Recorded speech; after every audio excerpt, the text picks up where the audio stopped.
அன்பார்ந்த ஜனங்களுக்கு ஸ்தோத்திரம். உங்கள் அனைவரையும் இந்த மாலை வேளையிலே சந்திப்பது மிகுந்த மகிழ்ச்சியாக இருக்கிறது.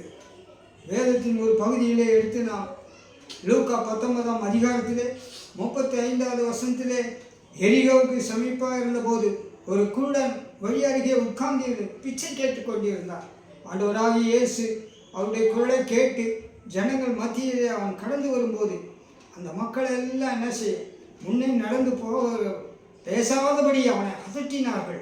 ஆனாலும் அவனோ தன்னுடைய ஆசை விருப்பம் எல்லாம் தாவீதின் குமாரனே எனக்கு இறங்கும் என்று மிகவும் சத்தமாய் கட்டினான்.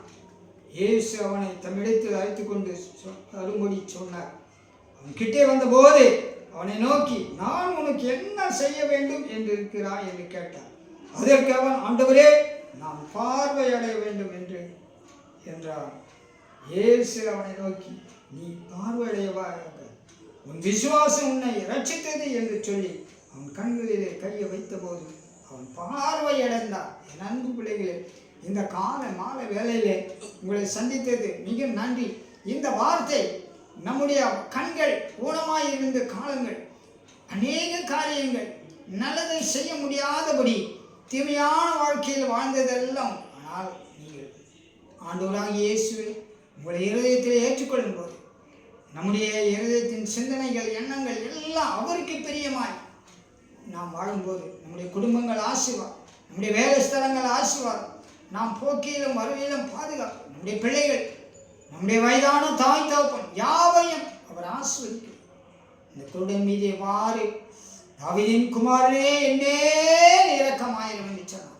ஒவ்வொரு நாளும் நம்முடைய குறைகளை அவரிடம் சொல்லும்போது நிறைவான ஆசீர்வாதம் தந்து உங்களை மென்மேலும் ஆசீர்வதிப்பாராக.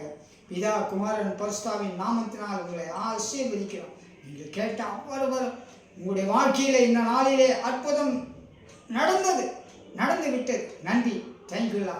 நன்றி நன்றி நன்றி. என் ஆத்துமாவே கர்த்தரை ஸ்தோத்திரி, என் முழு உள்ளமே அவர் பரிசுத்த நாமத்தை ஸ்தோத்திரி. என் ஆத்துமாவே கர்த்தரை ஸ்தோத்திரி, அவர் செய்த சகல உபகாரங்களை மறவாதே. ஆமென். அல்லேலூயா.